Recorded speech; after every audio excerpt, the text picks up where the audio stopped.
आपसे समझना चाहेंगे मुल्क की जो सियासत है किस तरह देख रहे हैं जो कुछ हो रहा है। स्पेशली हम पीटीआई की सियासत को देखते हैं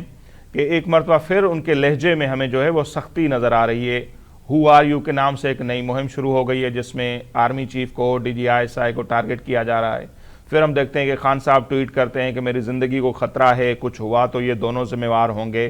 तो ये सब क्या है, इसकी सबब क्या है, इसका, इस सख्ती का या इस तरह के इल्ज़ामात लगाने का पीटीआई का? जी, असल में बुनियादी तौर पे ये हुआ है कि इन्होंने जो वो खत लिखने का ड्रामा किया था कि ये ओपन लेटर या खुले खत ये लिखते रहे, और इन्होंने दो तीन दफा लिखा और ये तवक्का कर रहे थे कि वो खुले खत के जवाब में शायद आर्मी चीफ इनको कोई सॉफ्ट कॉर्नर दिखाएंगे या नरम गोशा दिखाएंगे और इनकी किसी तरह से इख्तिदार में वापसी की राह हमवार होगी। लेकिन उसमें इनको सरासर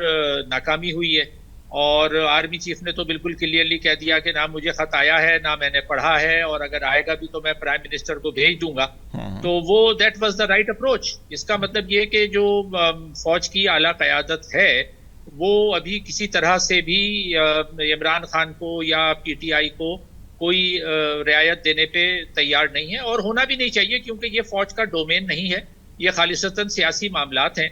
और एक सियासी जमात का रहनुमा जो है वो वैलिड मुकदमों में कैद है, उसको सजा हुई है, जिससे फौज का बराह रास्त कोई ताल्लुक नहीं है। तो एक तरफ तो ये एंटी एस्टेब्लिशमेंट बनकर सामने आते हैं अपने सोशल मीडिया कैंपेन में, फौज के खिलाफ और आर्मी चीफ के खिलाफ और एस्टेब्लिशमेंट के खिलाफ बातें करते हैं जैसे कि ये बड़े जमहूरियत के चैंपियन है, और दूसरी तरफ ये फौज से राब्ते की राह हमवार करने की कोशिश करते हैं कि जी वहां से इनको कोई ना कोई नरम गोशा मिले ताकि ये किसी तरह चोर दरवाजे से इख्तिदार में वापस आए।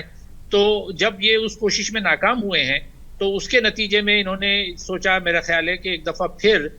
सख्ती दिखाई जाए और फौज के खिलाफ और आर्मी चीफ के खिलाफ मुहिम चलाई जाए। तो वो उस मुहिम में ये लोग लगे हुए हैं, और ये इस तरह की बदतमीजी, तूफान बदतमीजी, ये इनका पीटीआई का पुराना तरीक़ेकार रहा है जब से ये वजूद में आई है पार्टी, ये जमात।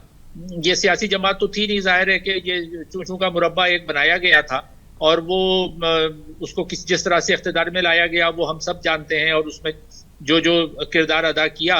चाहे वो जनरल बाजवा हो या जनरल फैज हमीद हो जो कि इस वक्त जेल में है, उन सब ने अपना किरदार अदा किया था। और अब वो जाहिर है जिसको कहते हैं ना किसियानी बिल्ली खंबा नोचे, अब इनके हाथ में कुछ बचा नहीं है। तो ये सोच रहे हैं कि फिर शायद इनको इस तरह से प्रेशर टैक्टिक्स इस्तेमाल करें, सोशल मीडिया मुहिम चलाएं, तो जिससे फौज घबरा जाए या फौज की क़यादत घबरा जाए और वो इनसे मुज़ाकरात करे और इनसे कहे कि अच्छा हम आपको इख्तिदार में वापस लाते हैं। लेकिन मुझे लगता नहीं है कि ऐसा कुछ होगा। सही वही ना कि अब तक जो डॉक्टर साहब हम भी देखते हैं कि जो जब भी इन्होंने सख्ती अख्तियार की है तो उसके बाद पीटीआई को और ज़्यादा नुकसान हुआ है। तो अब तक अगर इस्टेब्लिशमेंट को झुकना होता,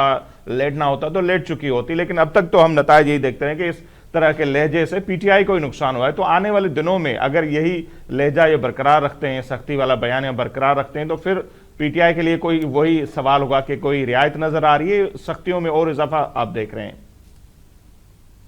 देखें, इसका एक पहलू और भी है जो जहन में रखना चाहिए। वो पहलू ये है कि हमारे यहाँ कोई भी सियासी जमात जो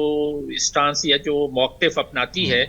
तो वो खुद ब खुद नहीं अपनाती, उसके पीछे भी कोई कहीं ना कहीं डोरी हिलाने वाले मौजूद होते हैं। अच्छा, अब ये जो पीटीआई है, पीटीआई को बाकी रखना, उसकी मीडिया फोर्स को बाकी रखना और उसकी नाम ने, हालांकि वो इंतखाब में शिकस्त खा चुके हैं, लेकिन उसके बावजूद वो उनका जो ये नाम नहाद एक स्ट्रेंथ या ताकत है,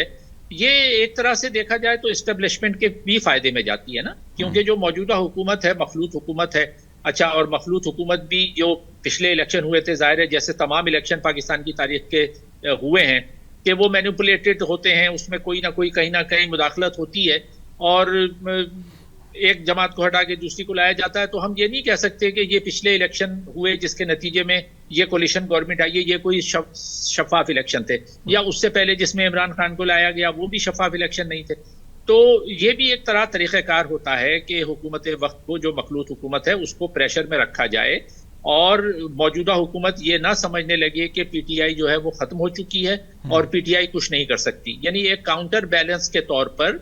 उन लोगों को बाकी रखा जाता है, उन टेक्निक्स को इस्तेमाल किया जाता है, कि अगर मौजूदा हुकूमत ने वो जो जिसको हम कहते हैं ना कि वो रिवायती जो सेम पेज है, being on the same page, कि आप एक सफ़े पे आ जाएं और जो हम आपको डिक्टेशन दे रहे हैं वो आप हमारी सुन लें। अगर आप नहीं सुनेंगे तो हमारे पास ये मुतबादिल मौजूद है जो कि एक बहुत बड़ी ताकत है, जैसा जबकि है नहीं। मैं नहीं समझता कि पीटीआई कोई बहुत बड़ी ताकत है, लेकिन उसको आर्टिफिशियली जिंदा भी रखा गया है। और वो इसलिए जिंदा रखा गया है कि वो मौजूद रहे ताकि जब कभी मौका मिले तो मौजूदा हुकूमत को भी ब्लैकमेल किया जा सके। और मौजूदा हुकूमत हमेशा ये सोचती रहे कि हमारे ऊपर तलवार लटकी हुई है, और अगर हमने बातें नहीं मानी तो उसके नतीजे में बिल्कुल मुमकिन है कि जो पीटीआई एक बहुत बड़ी ताकत है, जो कि मैं नहीं मानता कि है, लेकिन उसको रखा गया है ताकि जब भी अगर ऐसी सूरत हाल हो तो वो